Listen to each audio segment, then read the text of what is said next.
Salve torcida do Bahia, se inscreva no canal, compartilhe e deixe seu like. A autorização para que a gente comece a entrevista com o Rogério Ceni, técnico da equipe do Esporte Clube Bahia. Vamos lá. Rogério, mais uma vez, boa noite, irmão. Nós tivemos um jogo hoje que você pôde ver alguma coisa, mas eu estou preocupado com esse futuro. Em menos de uma semana, Caxias do Sul, primeiro Fortaleza, depois Jequié, depois Caxias do Sul. O que é que você tem a nos dizer desta maratona que o calendário te reserva, irmão? Boa noite. Eu acho que já vem de uma maratona grande de jogos e seguirá, né? As viagens, elas atrapalham, porque você cai um pouco mais na parte física. E não, se fosse só isso, mas depois você continua, né? Até o final do mês são jogos de 3 em 3 dias. Preocupa a parte de fisiologia, preocupa todos nós também. Torcer para que a gente continue sem lesões, né? Para ter o máximo de jogadores disponíveis. Em todas as frentes a gente sempre tem que vencer, né? É sempre, as pessoas falam, tem que vencer amanhã, tem que vencer amanhã. Então, assim, um jogo decisivo no Baiano, tem jogo decisivo na Copa do Brasil e tem jogo importante, aliás, 2 jogos muito importantes, né? Que é o Ceará e o Vitória depois. Tem o segundo jogo da final. Tem o posicionamento na Copa do Nordeste, que ele sempre tem muita importância, muita valia na parte de mata-mata da competição, e a gente espera estar lá. Então, assim, serão dias difíceis, e a gente espera tentar fazer o melhor possível, entregar os melhores resultados possíveis para o torcedor do Bahia. Ceni, boa noite. Às vezes fica até meio repetitivo, porque Sim. o torcedor às vezes não entende a questão da mudança da equipe. Sim. E a gente ouve ali na nossa rádio, né, o WhatsApp, o nosso repórter Claro. Cabelinho aí com o torcedor aqui na arena. Ah, por que não botou Everton Ribeiro? Por que trocou o time? Eu queria que você explicasse pela 38ª vez por que você realiza as mudanças de um jogo para o outro. Para tentar sobreviver. O Everton hoje não tinha nem condições, estava com um incômodozinho leve. Eu acredito que na segunda-feira ele já esteja treinando. Amanhã, né? Desculpa, na segunda-feira. Acredito que amanhã ele já esteja treinando normalmente. Alguns ficaram fora da relação, porque vinha uma sequência pesada de jogos, e nós achamos que com o time que foi montado era o suficiente para a gente vencer o jogo. Demos 45 minutos para o Caio, demos 45 minutos para o Rezende, porque também a gente tem dúvidas para o próximo jogo, né? Com quem vai começar. Vamos analisar a partir de hoje à noite, já que eu estou com a parte pronta do Ceará. Então nós tentamos oportunizar aí garotos, que muitos de vocês até cobram da gente, né? Mais oportunidades, para que cada um tenha seu tempo, possa ser feita uma análise sobre eles. Hoje o Caio teve alguns minutos, né? Não muitos, mas teve alguns minutos também, para que a gente possa analisar. E não é só nesse campeonato que vale para a gente fazer uma análise para campeonato brasileiro, e para a gente ter uma base do que a gente pode fazer no campeonato brasileiro. Agora vão ser dias... É muito jogo, sabe? Eu sei que vocês vão dizer, mas já sabe que vai ter muitos jogos. O atleta foi feito para mais de 3 em 3 dias. Assim, é pesado. É pesado até mentalmente, sabe? Tem um desgaste mental também que é muito grande, porque é muita pressão sempre que você... Até a gente traz sobre a gente, não é nem de fora pra gente, é a gente mesmo cobrando a gente por triunfos, e isso cansa também, não só a parte física, a viagem, a parte física dentro do campo, a temperatura dos últimos dias aqui. Pô, deu uma esquentada, né? Nos últimos dias fez um calor acima, o calor é normal, mas cara, tava muito quente, né? Então, isso desgasta bastante, né? Mas vamos tentar sempre fazer o nosso melhor. Boa noite, Rogério. Parabéns pela classificação, pelo triunfo. Com relação ao Biel, você falou que queria utilizar o Biel naquela faixa do campo. Eu queria que você falasse qual é a análise desses 2 jogos em si, né? Porque foi em Juazeiro e hoje, novamente, o Biel sendo, digamos que, o substituto do Cauli nessa equipe. Em matéria de criatividade, ele é um jogador que tem boa técnica, domina, gira, tem o drible. Lógico que ele não tem uma aceleração de 10 como o Cauli, mas ele sabe receber entre linhas, né? Hoje ele não jogou na função exata do Cauli, jogou de fora, mais vindo para dentro, né? Para fazer essa função, para deixar o Estupiñán mais próximo da função de origem, que é o 9, né? Que contrataram. E ele fez bem a função, acho que fez o gol e foi talvez o que teve mais lucidez, que criou melhores jogadas. Acho que foi um bom jogo e fico feliz por ele ter feito o gol. Ele sempre dá assistência, mais trabalhando, né? Hoje ele conseguiu, acho que fazer o gol é bom para trazer confiança para ele. É um jogador importante, o Biel, para a gente no decorrer dos jogos, se não começar jogando, mas entrar num, começar o outro, como a gente vem fazendo. Ele é um jogador importante. Boa noite, Rogério. A gente está vendo aí que você roda bastante o time e o time vem vencendo, vem correspondendo, pelo menos em termos de números.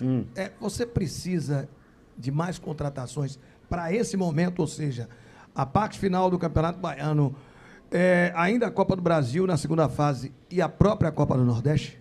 Aí eu vou dizer para você, ficaria muito fácil aqui eu falar com você e responder, mas isso é uma coisa que a gente conversa internamente. Nós estamos sempre tentando ficar atento ao mercado, sempre com atenção, né? Eu acho que todo mundo vê onde a gente precisa, às vezes, de um ou outro nome, mas o mercado também não está fácil, está caro, está difícil. A vida não é como as pessoas falam, não sei, tem 300 milhões, não sei o que, não funciona bem desse jeito. Então, assim, é difícil para quem administra, é difícil para quem cuida da parte financeira, cada um tem seus limites, né? Cada clube tem seus limites. E nós estamos tentando, às vezes, equacionar para fazer, mas vamos... Em matéria de resultado, nós estamos conseguindo entregar, na maioria das vezes, né, as vitórias, mas nós podemos, talvez, jogar um futebol de melhor padrão para o futuro. Boa noite, Rogério, tudo bem? Tudo bom. Você já falou da quantidade de jogos e tudo, né? Mas nesse momento o Bahia passa uma fase final de Campeonato Baiano. Tem jogos decisivos e alguns deles fora de casa, na Copa do Nordeste, e um jogo que é jogo único, fora de casa, precisando vencer pela Copa do Brasil. Eu sei que é uma missão complicada, mas vocês, comissão técnica e também diretoria, têm elencado o que é prioridade para poder fazer, ou vai jogo a jogo mesmo, fazer o rodízio? Em todo lugar que eu passo, eu pergunto, né, qual é a prioridade? E aí, normalmente, eles dizem, não, você que decide. E no final, a prioridade, sabe qual que é? É sempre, todo mundo tem como prioridade vencer. Essa é a verdade da vida, né? Porque se não chega na final do Baiano, seria uma vergonha. Porque se não chega na Copa do Nordeste, também seria. E se você for eliminado da Copa do Brasil, também é. E olha que nós pegamos um adversário duro, num lugar que eu sei que é complicado de jogar, difícil. Acho que o lugar mais distante possível que a gente poderia enfrentar dentro da Copa do Brasil, como distância, né, e tudo. Mas o que eu vou dizer para você, cara? Eu juro que o que eu torço é que a gente consiga ter energia para competir em todas as frentes. Acho que da Copa do Brasil, sendo um jogo único, fora de casa, contra o Caxias, que está acostumado a jogar contra a Inter, contra Grêmio, Juventude, enfim, os grandes do Rio Grande do Sul, torna um jogo mais complicado e bem mais difícil. Os outros ainda estão aqui perto, agora tem uma viagem eu não conheço, nunca fui, por isso que eu não conheço, mas parece que são 5 horas de ônibus, né? Nós temos o Jequié, né, depois. Tem o Ceará já na quarta-feira. E tem clássico de novo, aí todo mundo vai dizer, não, mas você tem que jogar com todo mundo no clássico e tal, né? Porque o clássico é um campeonato à parte e tudo. Então, assim, tem que jogar com todo mundo sempre, tem que ganhar sempre, e essa é a vida da gente. Vamos ver se a gente consegue ajustar, consegue fazer os melhores resultados que a gente pode, sobreviver na Copa do Brasil, que vai ser, acho que, o grande desafio, chegar à final do Campeonato Baiano e tentar se manter com boa pontuação na ponta ou muito próximo dela dentro da Copa do Nordeste. Mas, repito para você, é muito jogo, cara. É difícil para você manter o foco, concentração de todo mundo, a energia. Ainda não começaram os cartões de desfalcar a gente e nem as lesões. Se acontecer, aí fica pesado. Rogério, todo treinador de um ano para o outro, ele tem que olhar para aquilo que ele tem dentro de casa e decidir quem permanece com ele para o ano seguinte, quem sai, as possibilidades que podem estar chegando, os que não tem jeito. E dentro desse contexto, a minha pergunta é no sentido de que você tem conseguido recuperar peças que estavam muito mal com a opinião pública, com o torcedor, basicamente. Que, teoricamente, pegavam na bola e já tinha uma vaia. O cara nem tinha jogado ainda, mas primeira bola já tinha má vontade e tal. Especificamente o Cicinho. Hoje, há 3 jogos, pelo menos, principalmente os de dentro de casa, ele pega na bola e o torcedor tem ido com ele. Tem levantado a autoestima do próprio atleta. Outras peças a gente ainda percebe que não conseguiram essa sintonia. O que é que você tem pensado, principalmente para as peças que têm já uma marca do torcedor em sua atividade e aquelas que você já está conseguindo retomar o viés do dia a dia, com qualidade, entregando jogos, como o próprio Cicinho, que apesar de improvisado, fez 2 grandes partidas, apesar de não estar na posição dele. Deixa eu falar, a primeira parte da tua abordagem é bem mais complicada do que você pensa. Um treinador se programa para o próximo ano, não é só isso. Tem toda a parte contratual que já está envolvida, o que já foi gasto. Às vezes você precisa de um outro atleta, mas tem um atleta naquela posição. Às vezes você consegue emprestar um jogador, às vezes você não consegue. Às vezes você não consegue trazer o jogador porque você já tem um valor ocupado naquela posição. Então, assim, é muito mais difícil a equação do que isso. Sobre o Cicinho, jogou na lateral esquerda hoje, depois na parte final foi para a ponta do tripé no meio, onde ele não treina quase, mas eu não queria botar o Jean Lucas no jogo para não correr um risco com ele, não queria botar o Cauli no jogo, depois que o jogo já estava decidido. E aí ele foi para o lugar do Iago, no meio, que já estava bastante cansado. Então ele muitas vezes fez ali a ponta do tripé, por dentro ali como volante, né? Mas para quebrar um galho. Mas todo jogador que tem muita disposição, o torcedor normalmente compra o cara, sabe? Lógico, se você errar muito aí não, mas se ele tiver... E o Cicinho é um cara, é um competidor nato, sabe? E lógico, ele pode não ser, talvez... um volante que é melhor, que ele está improvisado, um lateral esquerdo não tenha tanto a perna esquerda, mas ele é um menino bastante competitivo.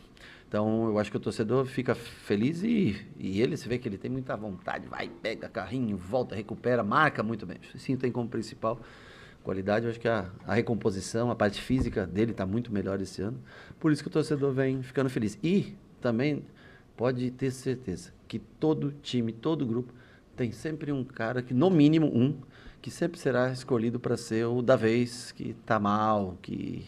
Isso é natural dentro do futebol. Todo clube tem, todo grupo tem alguém que o torcedor tem um... Você mesmo falou, Cicinho era ano passado. Esse ano tem já, ou escolhe-se outro, e é compreensível. Tem que sempre ter alguém para... Você tem que achar o culpado sempre. Rogério, o Sidney hoje jogou mais uma vez de titular. E jogou até bem enquanto esteve em campo. Queria que você destacasse mais uma vez a partida do Sidney com a camisa do Bahia. Ele que teve até um encontro com o ídolo Zé Carlos, né? Recebeu a bênção do Zé. Queria que você destacasse a partida dele. Eu também encontrei o Zé lá no CT, gente boníssima, baita jogador. O Sidney ainda é bastante jovem. Eu acho que é um jogador para ser preparado para o futuro, mas é um menino que tem talento e perseverança. Mas eu confesso que ele não está, acho que apto, até para jogar um campeonato baiano, acho que ainda mais assim para um campeonato brasileiro, o que é completamente natural, ele é muito jovem, ou seja, mas é um menino que trabalha bem todos os dias, treina forte todos os dias. E hoje ele e o Roger, né, e o Caio, né, também que é o da base, tiveram oportunidade, minutos, né? Mas a gente tem que ir com calma só para não se precipitar e queimar, às vezes... Daqui a pouco começa o jogo do Sub-20, talvez ir lá fazer um jogo que é para jogar, trabalhar com a gente, jogar, descer, voltar. E assim, eu acho que tem que ir com calma, né? Ao menos é como eu vejo, ele é muito jovem. Ainda ele vai pegar dinâmicas de jogo e tudo. E também, logicamente, quando você joga mais minutos, você amadurece mais rápido, né? Então, eu acho que continuar jogando nas categorias de base também é importante para o desenvolvimento dele. Boa noite, Rogério. Douglas Santana do 7B News. Essa semana você teve encontro, né, com o Zé Carlos lá no CT do Bahia. E você chegou até a fazer um convite para ele, né? Para ele vir no jogo, que é aniversário dele, no jogo contra o Vitória. Exatamente, uma pré-eleção. No dia do jogo. Gostaria que você pudesse destacar a importância de trazer ídolos e campeões brasileiros como ele, para que os jogadores possam sentir, né, esse clima e de como é que jogar no Bahia, e também de comentar como é que foi esse encontro com ele. Eu acho que ídolos não se constroem da noite para o dia. E você tem que ter respeito e carinho, porque como ele, como o Bobô e tantos outros que foram campeões em 88, né, e que ainda estão aqui entre nós e tudo, então ídolos eles demoram para para ser construído. Você tem que ganhar coisas importantes e só o tempo é que molda um ídolo, né? Então, acho que sempre o respeito que é dado, acho que é importante ter essa interação com os mais jovens, porque a maioria deles não eram nascidos ainda, né? Em 88. Aqui tem muitos que não eram nascidos em 88 e que não acompanharam ou só vêm por internet ou não sabem quem é. E eu acho que é importante. A história, o passado ele é muito importante para a referência futura, né? Então, o convite se estende ainda no dia de hoje, para que ele possa estar junto com a gente. Caras que construíram a história do clube sempre serão importantes. Valeu? Salve torcida do Bahia, se inscreva no canal, compartilhe e deixe seu like.